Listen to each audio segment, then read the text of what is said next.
Je suis une femme d'action. Mais je pense un peu aussi quand même, ça m'arrive.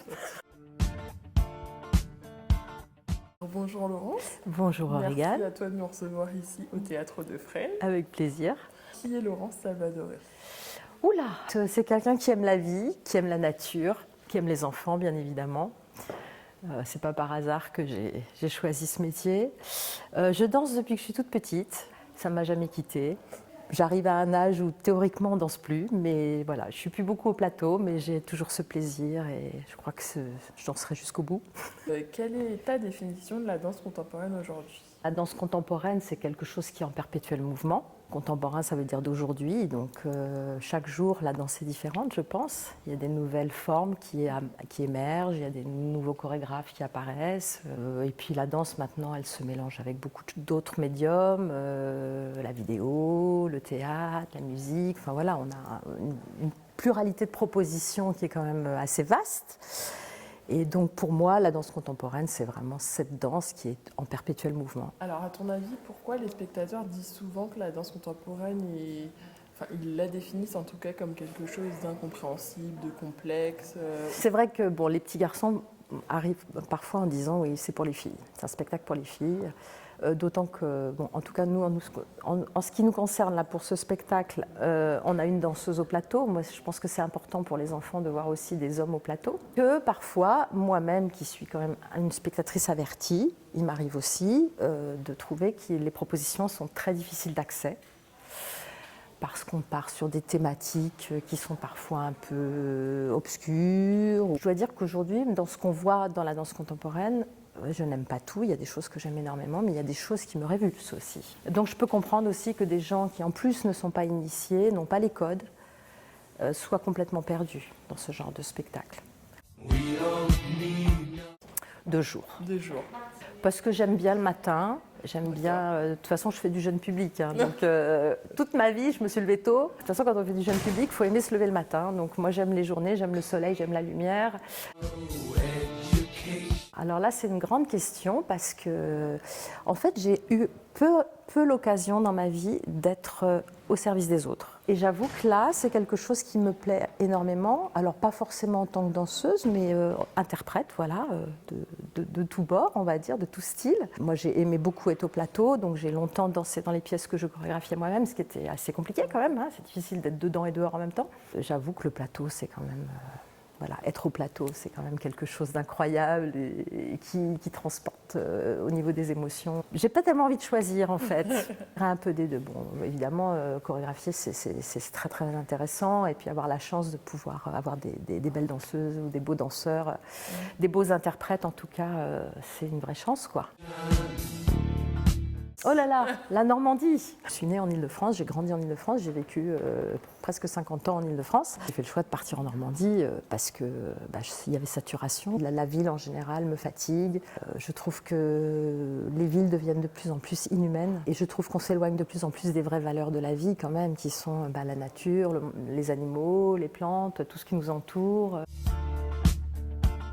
Oh Pink Floyd. Quoique j'aime beaucoup Mélodie Gardot aussi, parce que je trouve qu'elle a une voix absolument fabuleuse, mais dans le style de musique, oui, Pink Floyd. Je choisirais Black Mirror. Déjà, je trouve que les thèmes qui sont abordés sont hyper intéressants et très très actuels. Ça interroge quand même sur le monde justement dans lequel on est aujourd'hui. Après, Dexter, pas mal non plus, parce que c'est quand même un criminel, un tueur en série auquel on s'attache. C'est un peu troublant finalement de prendre la défense et de s'attacher à un personnage comme ça. Donc ça interroge aussi. Mais je trouve que Black Mirror soulève des questions qui sont beaucoup plus sociétales et beaucoup plus intéressantes. Qualité, bien évidemment. Dans tous les domaines, voilà, dans le travail, dans la nourriture, dans la relation aux autres, voilà. Il vaut mieux des relations de qualité. Création. Alors moi j'ai un rythme de création qui est vraiment très très lent, c'est à peu près tous les 3 ans. Bon aussi parce qu'on est dans une économie de spectacle qui fait que un spectacle jeune public quand il est lancé il peut tourner plusieurs années. Bon celui-là il a que 2 ans. On a aussi, si ça se trouve Les Poissons sont très drôles, c'est un spectacle qui tourne depuis 2014. Et il tourne encore. On garde les spectacles longtemps en diffusion. Je trouve inutile de créer tous les ans quand on a déjà de quoi s'exprimer dans le répertoire, quoi.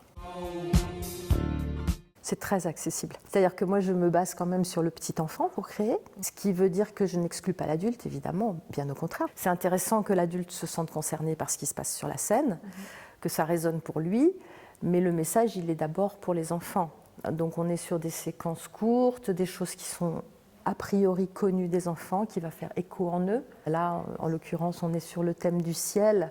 C'est bateau, hein, entre guillemets, le ciel. Après, c'est le traitement qui fait, je pense, l'originalité du spectacle. Mes thèmes sont toujours reliés à des choses très simples, connues des enfants, etc. Je ne vais pas chercher des thèmes très compliqués. Et donc, je pense que l'adulte s'y retrouve assez facilement. Et ce qui m'intéresse aussi, c'est que l'adulte sorte en disant que le spectacle était aussi pour lui. Quand l'adulte sort en disant c'était pour les enfants, pour moi, c'est raté. Il faut vraiment que chacun y trouve son compte et puisse avoir le plaisir d'être là ensemble. Et on est vraiment dans l'idée du partage. Oh, ça c'est terrible de me poser cette question-là parce que le Japon, c'est un mythe. Pour moi, c'est vraiment un pays dont je rêve depuis des années et où je vais aller, ça c'est sûr. Et l'Égypte aussi, parce que ces pyramides, tout ça, ça me fascine à un point, je rêve d'y aller. Donc je pense que je n'ai pas à choisir, je vais aller dans les deux pays. La nature, je pense, parce que c'est essentiel. Pour moi, c'est ce qui nous relie à la vie, donc voilà quoi. Après, la culture, elle est essentielle aussi. Agir. Je suis une femme d'action. Mais je pense un peu aussi quand même, ça m'arrive. C'est que je suis assez spontanée et impulsive et j'essaye avec le temps d'apprendre à être patiente en fait. Être patiente, prendre le temps, puis voilà, pas se jeter trop vite dans les choses. Oh, je crois que j'irai vers le sucré, ouais. J'irai vers le chocolat. Oh, Internet quand même. Internet. Parce qu'Internet, on a le choix. La télé, elle impose quand même des choses. On a le choix entre quelques programmes. It's a god-awful small affair from the girl with the mousy hair. But the mommy is yelling no, and the mommy has told her to go. But her friend is nowhere to be seen. Now she walks through the sunken dream to the seat with the clearest view, and she's hooked to the sunken dream. La da da da da da da da, la da la la la la la la, da da da da da da da. As I ask you to focus on